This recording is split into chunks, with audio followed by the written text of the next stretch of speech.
Hey there, welcome to another Biblical History on the Go. Today we're going to talk about the Millennial Kingdom.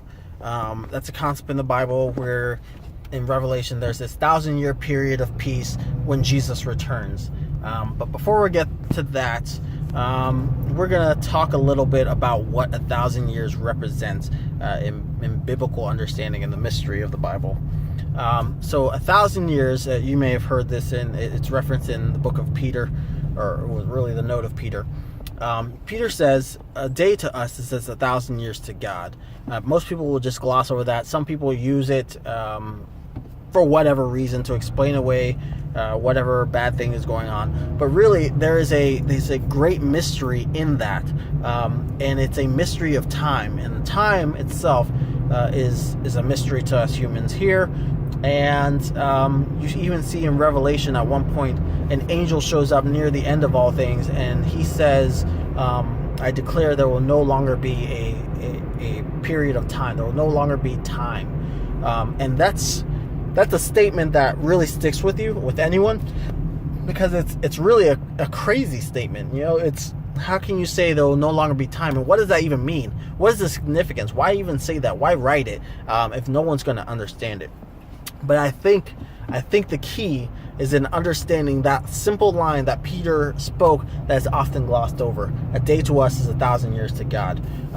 So Jesus said this. He said when he was going to be crucified to his disciples or to the Pharisees, he said, destroy the body and I will return in 3 days. Most people will say, okay, this was referring to his death on the cross. In 3 days he rose up. Sure, that makes sense. But remember, with any kind of prophecy, as I explained this in the last video about the devil and Satan and everything, or I think it was probably the video before, prophecy is a window to the future viewed through the eyes of the past. And we, observing prophecy, are in the center. We are that window. We are the window, and we have the capability of looking back to see how that prophecy related there and how it relates to the future. And that's just how that window kind of moves through time, but is aware of all time. So what are we thinking about with this perspective? A day to us is 1,000 years to God. So Jesus resurrected in 3 days. That prophecy had immediate effect. It had to do with the then and the now, but it also has to do with the future.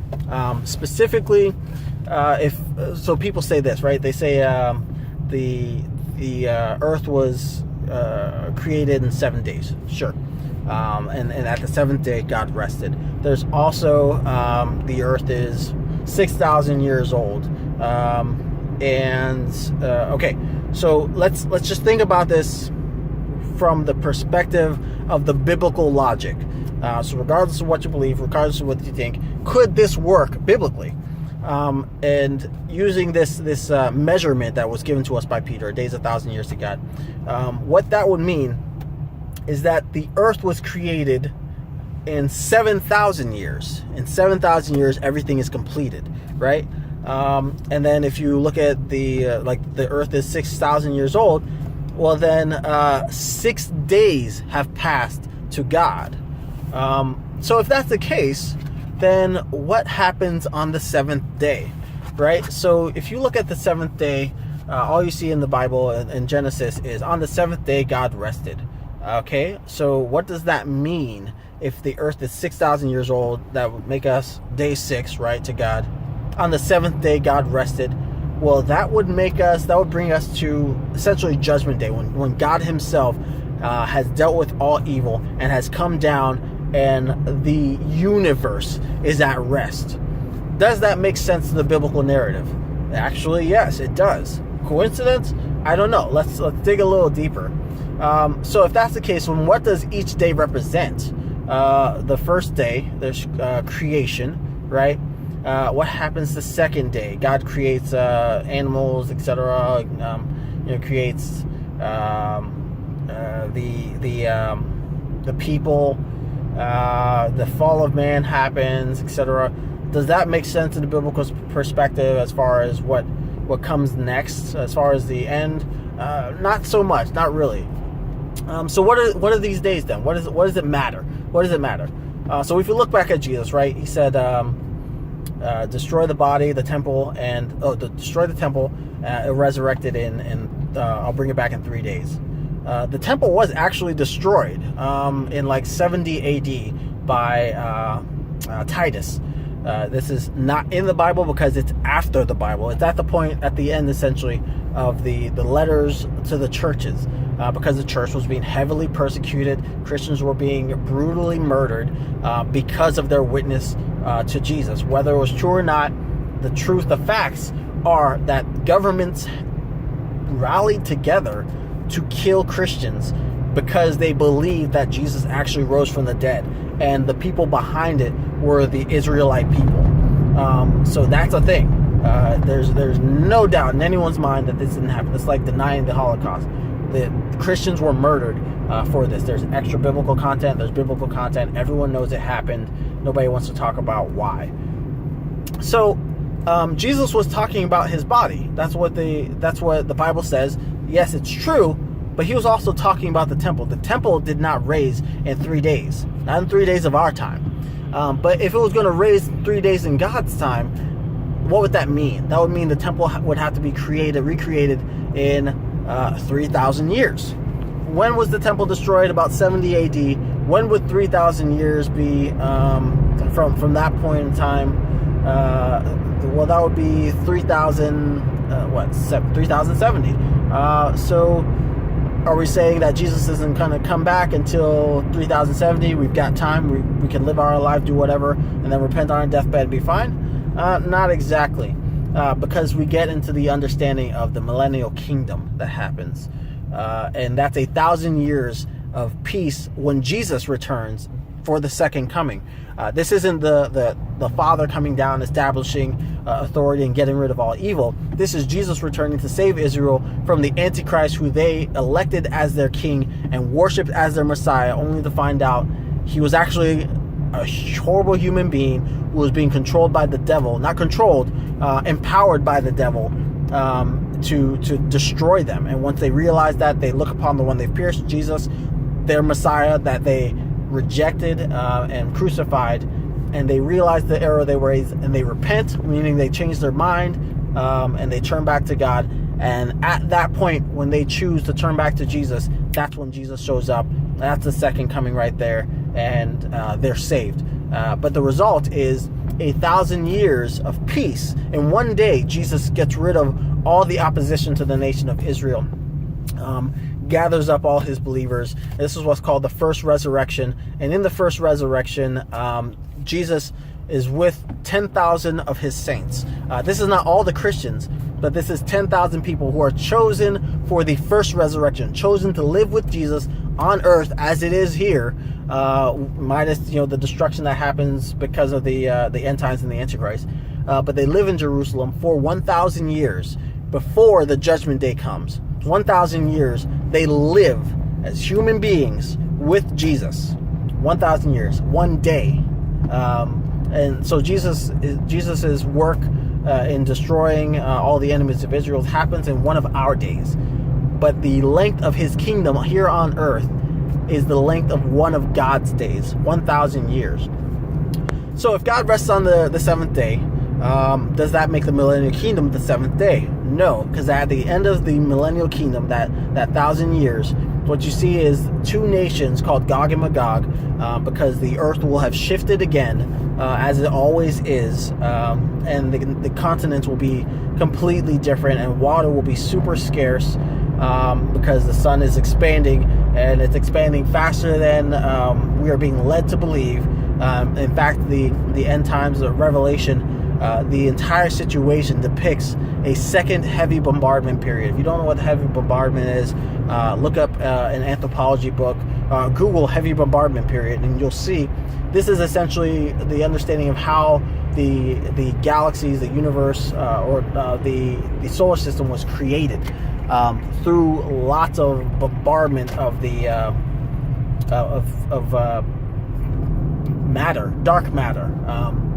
If you don't know what dark matter is, it's too complicated to get into here. But basically just bombarded by things we don't have a sight on in the universe, like a stream of asteroids that are just floating through space. But the thing about everything in space, it follows a path, and it always comes back around. And based on the understanding of the heavy bombardment period, though it may have seemed to have ended, anything can come outside of a galaxy, especially when even the galaxies are rotating around something. Eventually it comes back. And this is what's going to happen. Is you see in the book of Revelation, the stars appear to be falling. You see a mountain of fire, which would be an asteroid or a meteorite, because it's going to hit the earth, but the size of a mountain that destroys much of the water. Then we see a star falling from heaven, which looks like a comet. Another comet strike is what's depicted in the book of Revelation. There's lots of these astronomical events that may seem fantastic to anyone who doesn't understand astronomy, but really it is fantastic, because this isn't something that happens typically in the history of mankind, but we will see it happen in our days, where Jesus returns after the fact. We see a second heavy bombardment period begin on earth.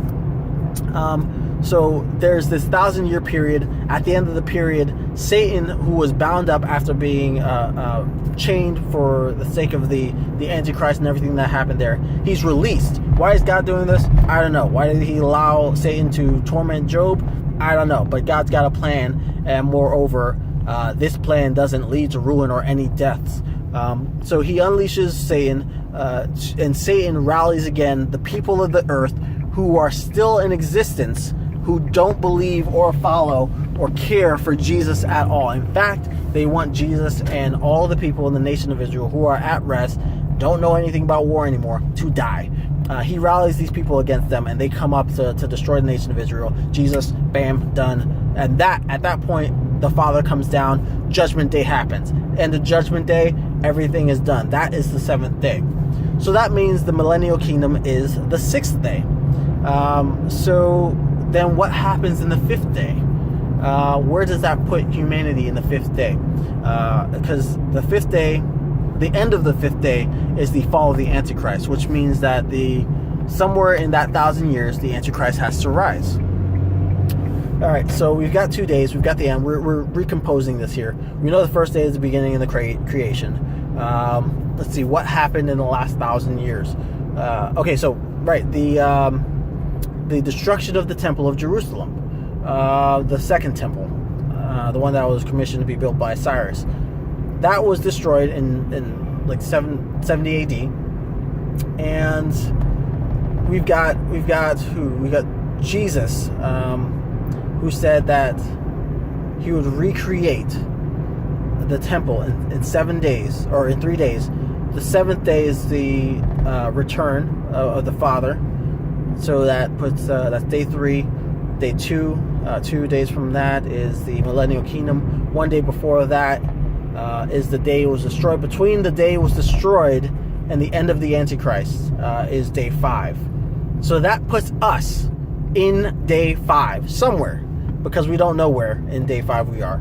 I mean, I'm sure anyone who's like a math whiz can look that up and figure it out, can do the calculations and figure out between when the temple was destroyed, because I'm driving here. So between 70 AD as the start of the end or start of the day 5 and now where we are now, what would that be for 1,000 years to translate to 1 day for us?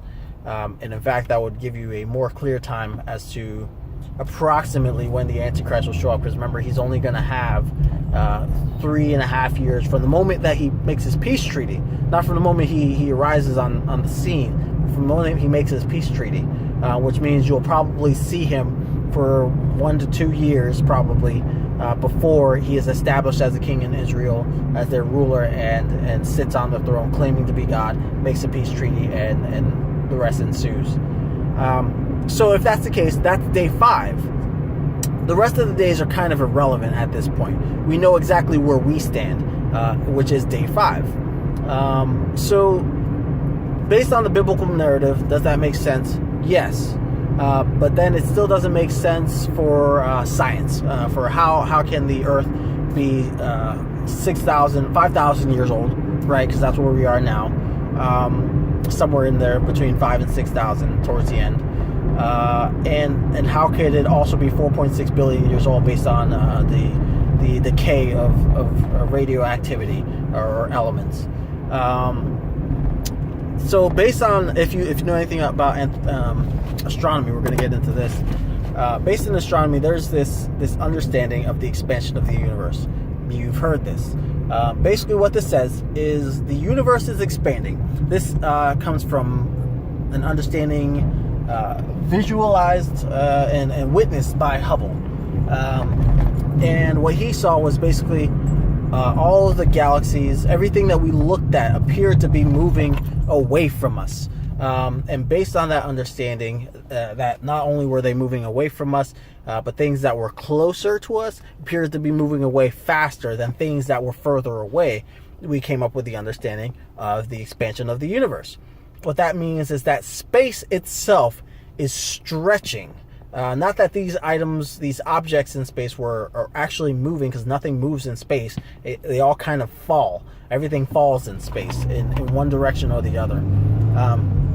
But everything is appearing to be moving away from us, which means that we are expanding, and from our central perspective, it appears everything is moving away from us, when reality is space is stretching around us. And this also could explain like the many universe theory, if you want to look at it that way, regardless of whether or not God created the universe. If he created multiple universes, we still don't understand that or know, because we haven't seen the evidence. However, if you look at it, it kind of makes sense, or it makes sense. This is science, right? It's physics. So what we get is this situation where light is being, as far as like the age of the universe, right? We understand that 14 billion light years is approximately the age of the universe, because that's the furthest thing that we could see in any direction in space. The furthest we see is 14 billion light years away. Light years is not a it's not a time. It's a unit of it's not a. Okay, so let me explain light years. It's based on the movement of light, the speed of light, and how far light moves in a year. A light year. It's a distance, a unit of distance. So the furthest object we see in space is about 14 billion light years away. You can look it up. It's not really impressive to look at it, but it is a supermassive object with quasar, well, not quasar, with gamma rays spewing out. There's theories as to what exactly it is. I've got my own. It doesn't really matter. The point is the distance.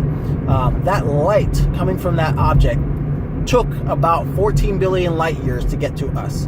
How do we get that? Science. Light moves about 14 billion light years, or about a certain speed per year. Using that mathematics, you can figure out what that distance is. Comes back 14 billion light years. Using that logic, we say the universe is 14 billion light years old, or 14 billion years old, because that's how long the time takes. However, if the expansion of the universe is accounted into that, then we'd have to assume that the speed of the rate of expansion of space is also affecting the light. But because it's not accounted for, the expansion of the universe is not accounted for in the age of the universe. Look it up. It's obvious.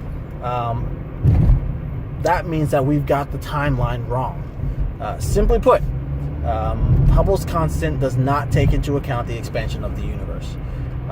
So this is where this understanding in astronomy comes in, called the law of thirds. And I've kind of explained it already. Objects that are close or closer appear to be moving quicker than objects that are further away. You can draw this out for yourself. If you get a piece of paper, draw a line. Point 0 is Earth, your perspective. Draw somewhere further along down the line another point, point A, further down, point B, further down, point C. Objects from point A and point C are going to move differently. From perspective 0 to point A is going to move faster than perspective 0 to point B. That doesn't mean object point A or object in A and B are moving, which they are. It doesn't mean that they're actually moving further away or at a faster rate. They're just moving at a different perspective. So from A to B, it's going to be moving quicker than from point 0 to B. And that's a bit difficult to kind of wrap your head around, but it's as simple as it can be put. What that means is the speed, the duration. Okay, so again on this paper, if you were to think about duration, not time as in the speed of light, because that's what we're doing, we're counting the speed of light and assuming no expansion, but the measurable perspective duration that it takes to get from point 0 to point A. Let's say it takes 10 seconds. It's going to take longer to get from point 0 to point B, right? So let's say it takes 20 seconds to get from 0 to B, and then it takes 30 seconds to get from 0 to C. So what we get is in 10 seconds from point 0, say, because we're assuming the expansion of the universe goes back to the Big Bang, the original creation.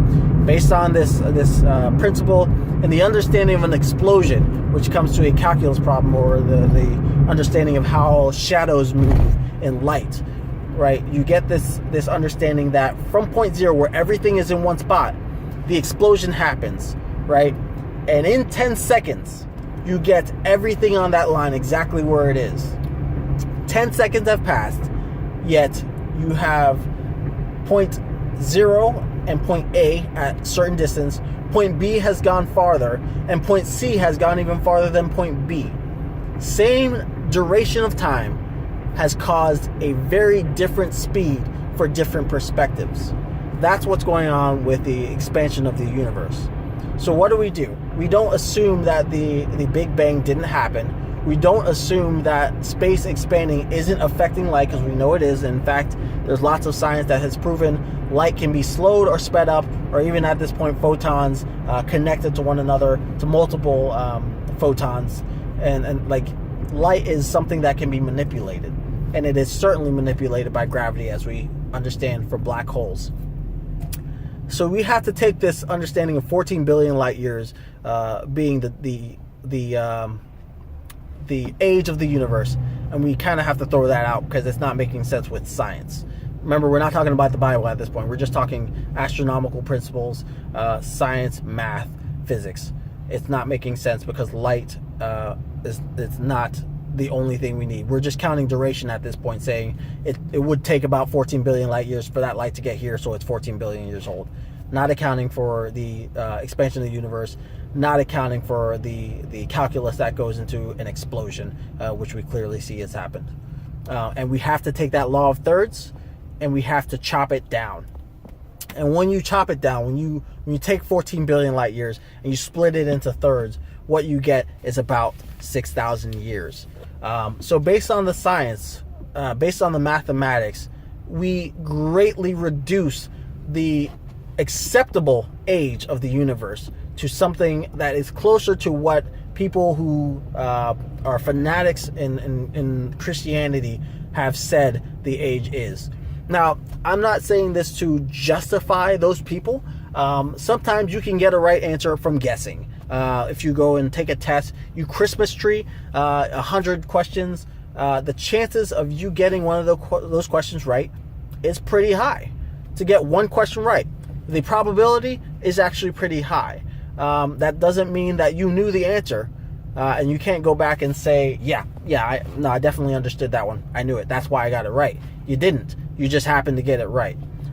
So there was no science that went into the understanding from early Christian perspective that the earth is 6,000 years old.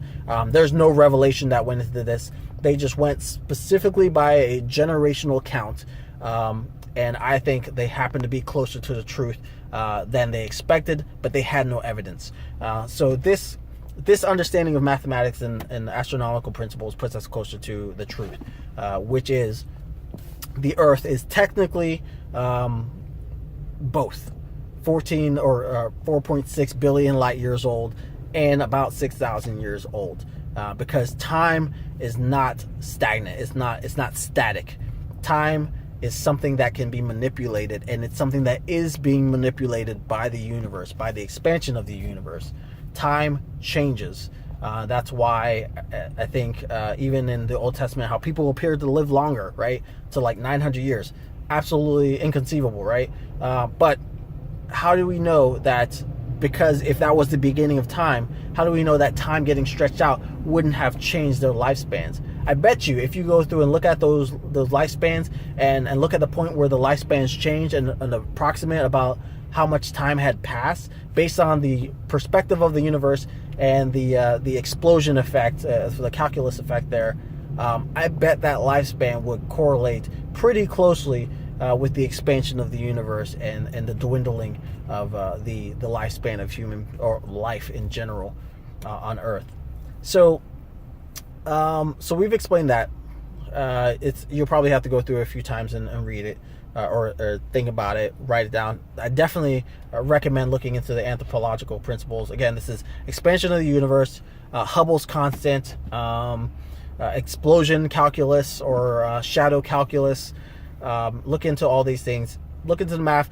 Just ask anyone. Talk about the light. If the duration. If something's 14 billion light years away, does that mean that 14 billion years have passed, or does that mean that a certain amount of time has passed, or would have passed, if we don't account for expansion of the universe because it stretches light to longer distance than we'd expect?